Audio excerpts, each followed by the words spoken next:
हमारा आज का नावल एक इंटरेस्टिंग सी स्टोरी है।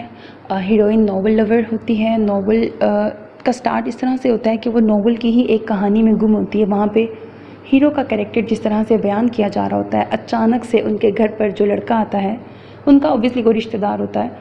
सेम उसको लगता है कि हीरो का किरदार निकल के सामने आ गया, मतलब वही पर्सनालिटी जो कि नावल में हीरो की बयान की जा रही होती है। तो उस लम्हे के सहर में खोकर उसको उस लड़के से लव एट फर्स्ट साइट हो जाता है। फिर आगे से नावल में किस तरह से ट्विस्ट एंड टर्न्स आते हैं, किस तरह से बार बार उस लड़के के साथ उसका टकराव होता है। हीरोइन और उसकी एक कज़न होती है, दोनों हॉस्टल में रहते हैं, पढ़ने के लिए अपने घर से काफ़ी दूर किसी दूसरे शहर में हॉस्टल में आई होती हैं। तो हीरोइन का भी वो हीरो जो है वो कोई जानने वाला होता है दूर का, और हीरोइन की एक कज़न होती है, उसका भी वो जानने वाला होता है। मतलब ये लोग सेकंड कज़न्स हैं, फैमिली वाले लोग हैं। मुझे इतना ये भूल गया कि रिश्ता आपस में क्या था, लेकिन वह होता वो इनकी फैमिली का ही है। खैर होता यह है कि वो जो दूसरी लड़की होती है उसका नाम है फ़िज़ा। वो बहुत शौक और चंचल सी होती है, और हीरोइन का नाम है सारा।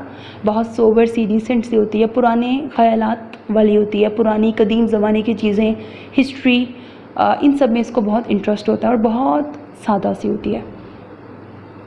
अब फ़िज़ा जो है उस लड़के में, हीरो में, जिसका नाम साद होता है, बहुत इंटरेस्टेड होती है और उससे शादी करना चाह रही होती है।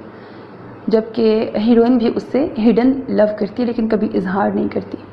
फिर आगे स्टोरी में हीरो जो है वो फ़िज़ा के साथ बहुत ज़्यादा अटैच होता है, उसके साथ मिलना मिलाना हॉस्टल में आता है, वहाँ पर इस पर भी नज़र पड़ जाती है। इस तरह की चीज़ें होती रहती हैं।